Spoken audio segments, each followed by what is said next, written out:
Hello' everyone, আহক মই ধুনীয়া এটা ৰেচিপি দেখাওঁ আপোনালোকক। এয়া পানীলাও আৰু বিলাহীৰ চব্জি বনাম।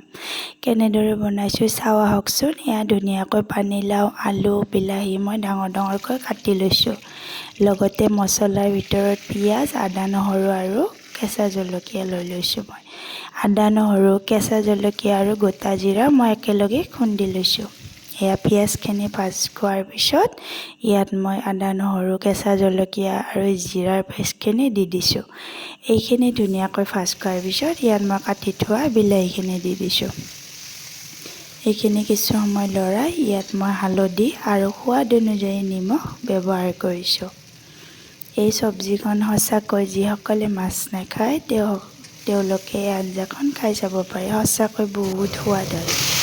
এয়া পানীলাও আৰু আলুখিনি মই দি দিছোঁ। এনেদৰে কিছু সময় লৰাই অকণমান ভাজ খোৱাৰ পিছত ইয়াত মই ঢাকনি দি দিছোঁ।